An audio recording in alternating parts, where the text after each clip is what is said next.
In the news tonight, tint testing begins ahead of the September 1st deadline. Soca 25 a hit as Cropover 2025 comes to a climax. 4 political parties in Guyana agree to a code of conduct ahead of elections. And in sports, the Windies named their ODI squad to face Pakistan. The headline news is brought to you by National Transformation Initiative, shaping the Starbajan. Broadcasting from our studios in the Pine St. Michael, this is CBC NewsNight, starting now.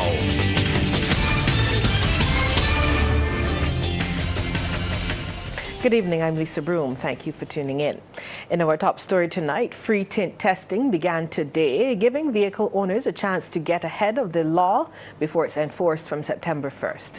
Motorists turned up at designated locations across the island where officials are measuring window tints to ensure they meet legal standards. Deanza Roberts visited some of those locations. With less than a month before the new tint law is enforced, free testing got underway today at locations across the island. Motorists rolled in steadily this morning, taking advantage of the tint checks being offered by authorities.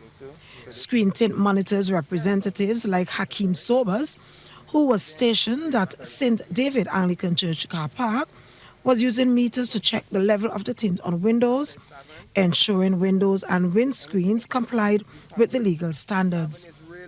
Sober says he was impressed with how car owners cooperated. The process was pretty smooth this morning. It was a little bit challenging at first because some people glasses are different shades of tint. So when you see the front is a bit later than the back, some people are a bit triggered by that. But I find that over time they should really work towards getting it done, and I think it would be a smooth process moving on forward because some people are making it very easy and other people are going to have to maneuver through the transaction. Over at the Wildy Gymnasium, Director of Citizen Engagement and Media in the Prime Minister's office, Roy Morris, said there are more than 10 locations allocated for this exercise. He wants Barbadians to grab the opportunity to have their vehicles tested. Now, all of the persons who are measuring tint are young people who have been trained by the police, members of the police traffic department, so that they can operate the meters and give people a reasonable and accurate reading of what is on their tint. They're not going to tell you if you are in conformity with the law or not. What they're going to do is give you a chance to see what the meter says, and then you have to determine what you do about it, because the numbers are there in the law for all to see. Free testing will continue at several sites in the coming days as a countdown to enforcement ends September 1st. Deanza Roberts, CBC News. The Democratic Labour Party says fighting crime in Barbados must go beyond patrols and punishment and tackle the root causes. That's the core message of its newly released crime report titled Blueprint to Rescue a Nation. The DLP says it has included research, recommendations, and what it terms real-world solutions in the 10-chapter document. The report highlights youth intervention, police reform, and insulating crime-fighting institutions from political interference. Speaking on DLP TV, opposition leader Ralph Thorne praised the Crime Commission's 11-month effort, led by former party leader Verla de Pisa, to produce an evidence-based report filled with actionable recommendations. We don't wish to appear to be triumphalists, but I read in your report that your first town hall meeting was on September the 1st last year. And here you are, 11 months later, launching the report of your commission, and you held some town hall meetings within that period. We cannot ignore the fact that the Government Advisory Council on Crime seems to have imploded because its chairperson resigned with scathing comment as to the concept and content and the activities of those who are responsible for dealing with crime in Barbados. So that, Verla, you and your commission are due heartiest congratulations for an excellent report. Motorists can now register and renew their driver's licenses seamlessly online. The new system came into place yesterday, August 5th, and Barbadians living at home and abroad are eligible to log on to the portal at www.bla.gov.bb. Chief Licensing Officer Tricia McCarthy-Brooms says anyone who may encounter issues registering on smart devices should use a laptop, a desktop, or a self-service kiosk located at the new Customer Service Center in the Pine, St. Michael. Once registered, you will receive instant electronic receipts upon payment and automated email reminders before expiry of your license. After completing your online payment, please bring your expired license to our Pine, St. Michael, or Hotown, St. James offices to collect your new card, or submit a signed authorization letter along with your expired license to allow a representative to collect on your behalf.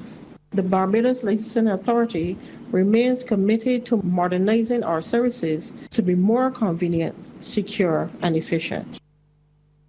Well, coming up, Soca 25 brings Cropover 2025 to a climax. A massive crowd converged at the National Botanical Gardens for the Courts Ready Cash and 98.1 The One Soca 25 last night. Anesta Henry has that report. For the real soca lovers, there was the Courts Ready Cash 98.1 The One Soca 25 Ultimate Cropover Climax. After weeks of fetting and the Grand Kadooman jump, thousands, young and old, exerted whatever energy they had left, partying to a star-studded cast of their favorite soca artists for a massive celebration of music and the sweet vibes. There is no way those who attended could complain they were not able to push back or pelt enough waste to their favorite hits. Several of them shared their verdict on the show. Of course, I was supposed to enjoy myself. The Central Bank of Barbados. It was nice. I enjoyed myself. It was a good ending of Cropover. We started on a good note and we ended on a great note. Whether they were singing about dancing like a mannequin or Alison Hines was asking the crowd to let her see them winding up, Square One took the audience down memory lane.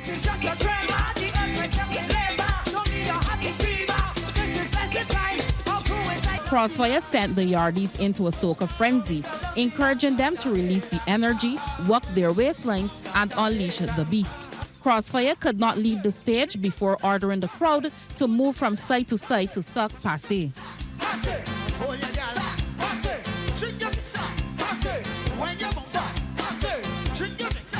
In his usual style, the veteran red plastic bag had the partiers holding on to each other, something, anything, and waving as he dropped the anchor and had the soca boat rocking.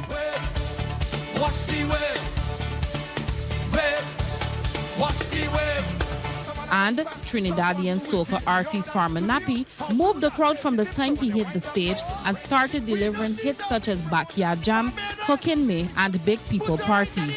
Then some of the younger artists energized the crowd in a different way. Tion Hernandez was shaking a lot on stage as she sang Shake It.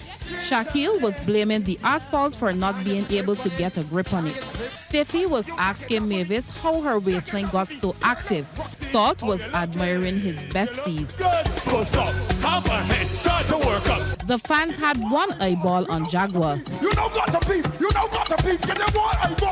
Jordan English had his darkers on, and so too did some members of the audience at 1:30 a.m.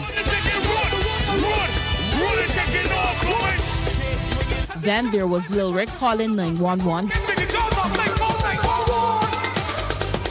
All artists had a good time getting the massive crowd to move. We had a fantastic night tonight. The band, as usual, when we get together, there's that synergy and that togetherness, and it just happens naturally, and we really had a good time on stage. It was a meltdown. It was that hot. I thought that the people came out and did what we expect them to do, as in support Barbados, support local talent. That's all we really wanted. So in exchange for that, what we had to do is perform and bring it to the people, and I thought that happened tonight. I thought we had a beautiful send-off, a beautiful last lap. The show ended with Mikey and his dancers creating a whole lot of vibes on stage and fireworks lighting up the sky. Anesta Henry, CBC News. Well, there were scores of fetes and parties happening across the island this Cropover. According to President of the Entertainment Association of Barbados, Rudy Maloney, and event promoters had a reasonably good season. The season was an interesting one. It had its challenges. Nearly every event producer was complaining about the bra issues and the cost cap issues as usual. So those are the outstanding things that event producers are complaining about and having issues with. But I must say the patrons came out and enjoyed themselves. They had plenty of events and very good events also. Well, if you look at the NCF calendar or the Barbados calendar, you would have seen over 100 events for sure. In the last weekend, they had at least 37 events. And Mr. Maloney says while Barbadians turned out to events in large numbers, there was strong support from visitors to the island. Let me say, yes, it was a good season. We had good music, plenty food, drink. This is what makes up part of the festival. Good people came out. You didn't see any fights at events. This is what it's mainly about. With over 3 decades of experience, veteran designer Betty West once again captivated the crowds and the judges, winning top honors at Grand Prix 2025. Ms. West says she battled through one of her most challenging years yet, with no initial funding, a small team, and mounting pressure. She said having no sponsorship at the start was nerve-wracking. It was a challenge for me without sponsorship. And to bring an adults band, overall the cost is about $90,000, starting with no money. And I must say once again, thanks to the NCF, because when I went to them and told them my position, they said to me they will help with what they could. Yes. Also thanks to Cashwise, supporting me to end an ocean fishery. Although not a big business, they're here for me every year and house a deal. You know, Coca-Cola also, whatnot. And most of these sponsors could only give at the last moment what they could. My plans is to start from around December. Wherever I'm living, I'll start my production there. And then by April, I will be in the band house. Police are seeking the public's assistance in identifying an unknown male. According to a statement by Police Communications and Public Affairs Officer Acting Inspector Ryan Brathwaite, a report was made on August 2nd. The man was found causing a disturbance and behaving in an erratic manner along Luke's Avenue, Bayville, St. Michael. He later died that same day before being identified or medically assessed. He's of dark complexion and is estimated to have been in his mid to late 40s. Anyone who may be able to identify the man is asked to contact police emergency at 211, Crime Stoppers hotline at 1-800-8477 or the nearest police station. Sports Night is brought to you by Power In. Pause is power. And by Dasani. Live first, Dasani after.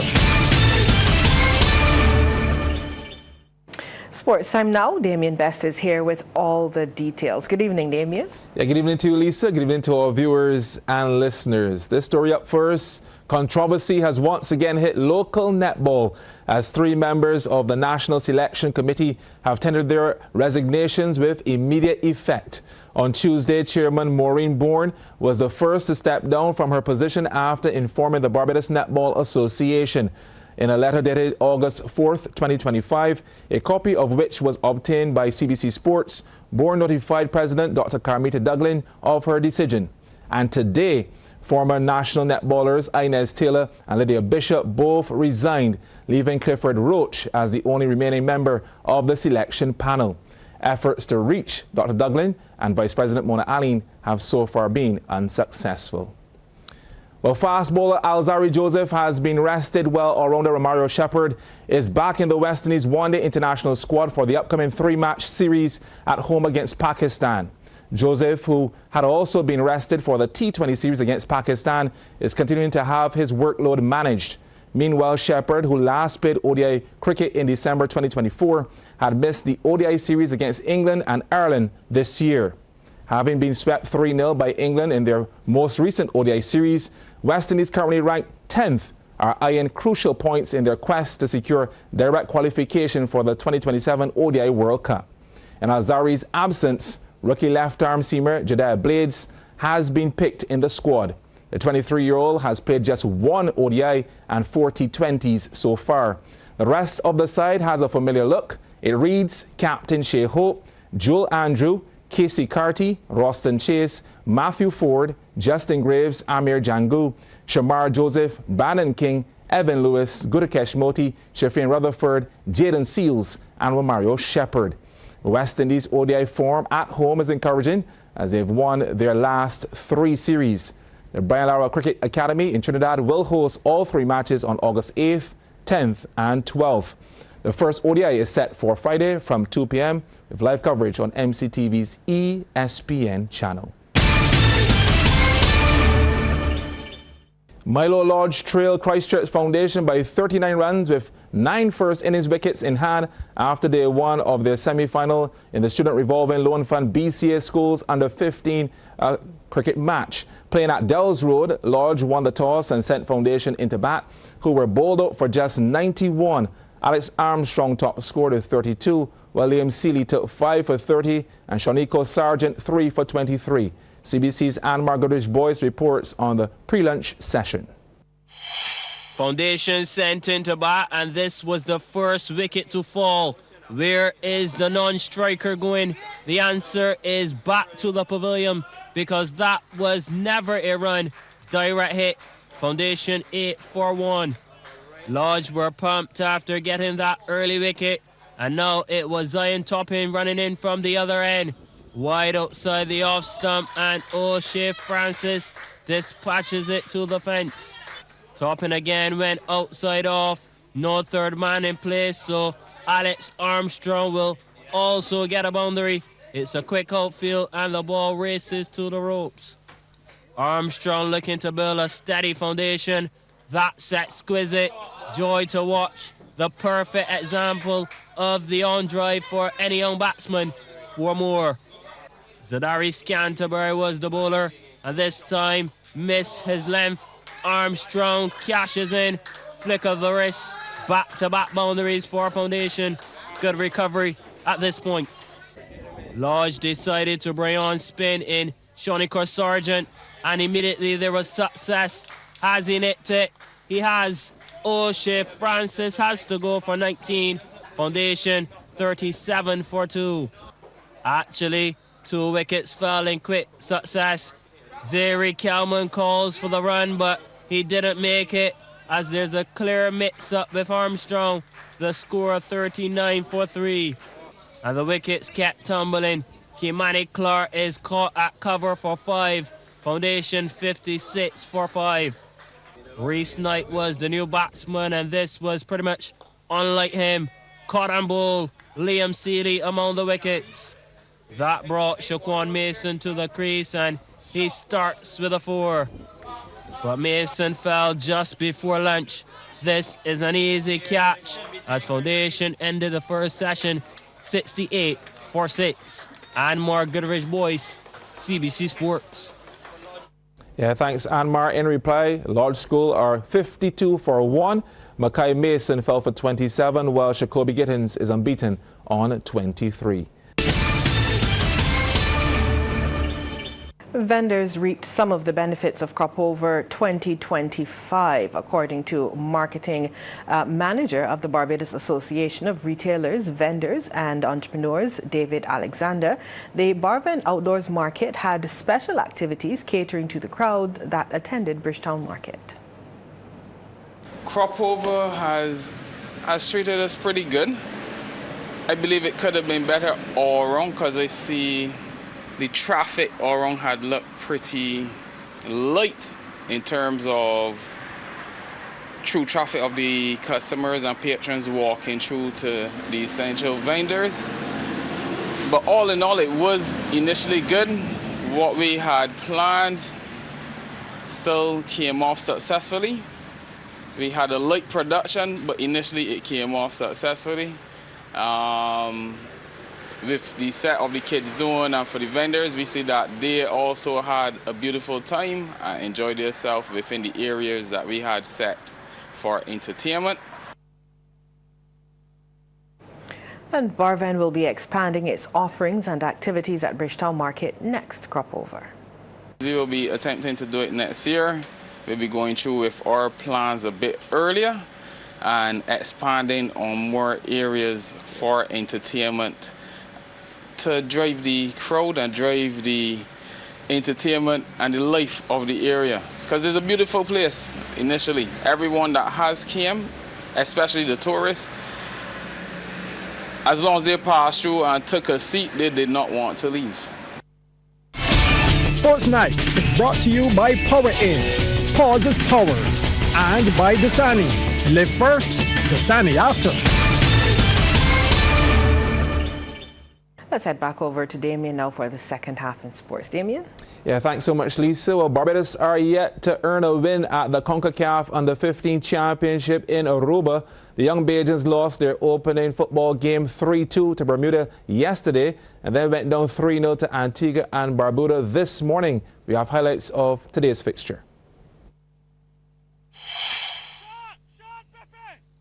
Long throw, bounding through, touch toward goal and in! Finally, the breakthrough in this tournament comes for Antigua and Barbuda.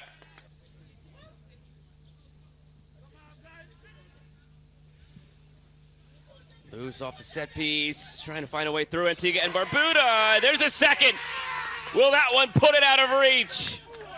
Do you root for Trinidad and Tobago to lose their next two games, which feels unlikely given what we've seen in this group?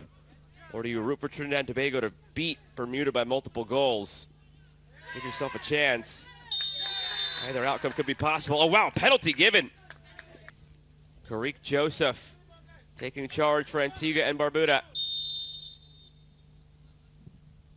Joseph denied. Rebound is there. Still loose. Now he slots it home.